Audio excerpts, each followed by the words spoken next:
Hey guys, welcome back to my Blazers MyGM. I know it's been a while, but in my last episode, we went up against the Minnesota Timberwolves. And I've never seen their home court before. That was my first time seeing what their court looked like in NBA 2K14. Which got me thinking, I wonder how many more teams in NBA 2K14 I haven't seen their home court. I know what all the NBA courts look like, but not in the 2K version. I don't get to see what their shiny gloss floor looks like. So I decided I'm going to play the remainder of the season. I'm going to try to play as many as away games as possible of teams I don't normally play at home against. My last episode was the Minnesota Timberwolves. This episode is the Cleveland Cavaliers.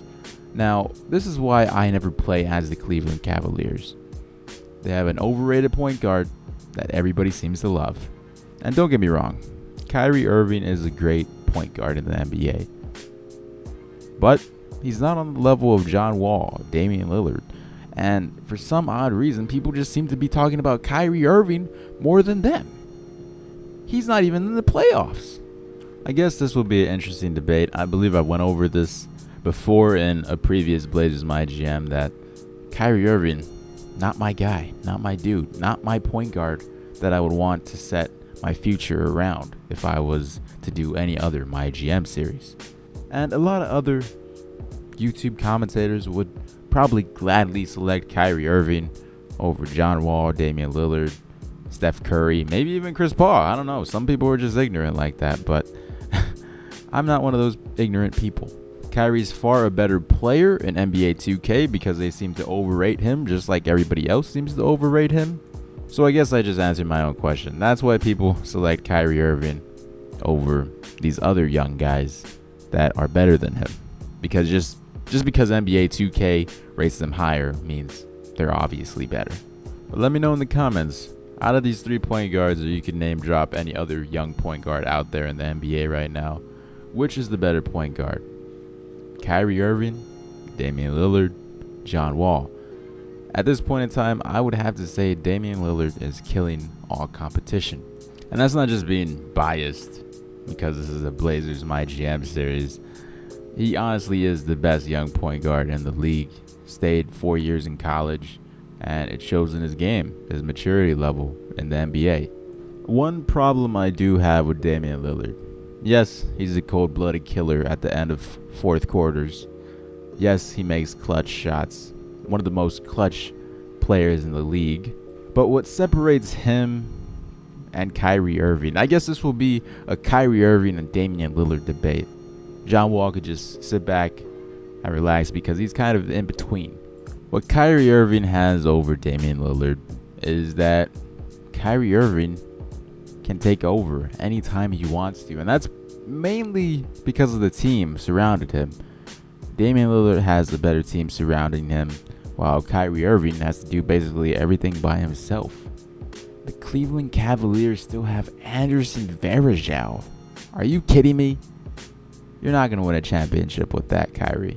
In the playoffs, I've noticed Damian Lillard hasn't been that guy. And that's partially because of LaMarcus Aldridge. In the first round against the Houston Rockets, Aldridge was the guy. Give it to him, he'll do it for you. I don't know if Damian Lillard wants to pass the ball too much, especially when Mo Williams is shooting the fourth quarter buzzer beater 3 and missing and sending the game into overtime. I don't know if he knows his role exactly. If you're the clutch player of the league, you're the most clutch player in the league right now with the most clutch shots. Why wouldn't you want to have the ball? Why would you pass it to Mo Williams? And I know this is past tense. I don't remember what game it was. Game 2. No. Game 3, game 4. And now the second round against the Spurs, what I thought was going to be the most amazing series of the second round. Better than the Clippers and OKC. Better than the Brooklyn Nets and the Miami Heat. Better than the Indiana Pacers and Washington Wizards. This was going to be the series. This was going to be the best, most fun matchup to watch. And so far, the first 2 games haven't been.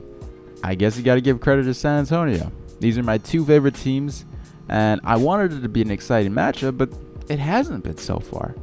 Whether it's the amazing defense that San Antonio brings and the veteran leadership, the Blazers basically only have 2 guys coming off the bench and being productive for them.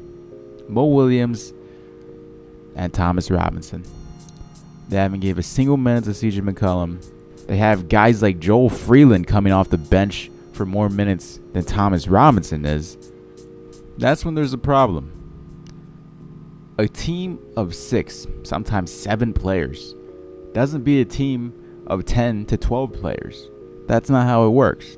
And I absolutely hope the Blazers make this a series. An interesting, fun series to watch, and hopefully a Game 7 series. That's what I would love to see out of this round 2 matchup between the Spurs and the Blazers. And so far, I'm not seeing that. Win or lose, I'll still be here supporting the Blazers next year and many years after that as well, along with the San Antonio Spurs as well. The way these teams are built, they're just fun basketball teams to watch. And maybe if Damian Lillard just decides to take over a game, if he decides to do that, they might be getting back into the series and making it interesting and not a complete blowout game after game. That's the biggest difference in my opinion. Kyrie can take over. Damian Lillard, I haven't seen that much from him. And maybe that's because he doesn't need to take over games. As I'm recording this right now, it's the 3rd quarter of Game 2, and they're down by 22 points, 20 points, around there. It's crazy. If I render this and upload it, and some time between those 2 periods, if they pull a comeback and send it into overtime and win the game, now that would be an interesting series. But as of right now, it looks like they're going to go home 0-2, and hopefully they could take advantage of home court and make this an interesting series that I really wanted to see. Anyways, I didn't talk much about the gameplay, but Kyrie Irving and Damian Lillard matched up almost identical in points, that is, too. Each with 31 points at the end of the game. It's crazy. This was the perfect episode to compare these 2 young up-and-coming point guards and to also talk about current NBA stuff. So, yeah, hope you guys enjoyed, and I'll talk to you guys in my next episode. Bye-bye.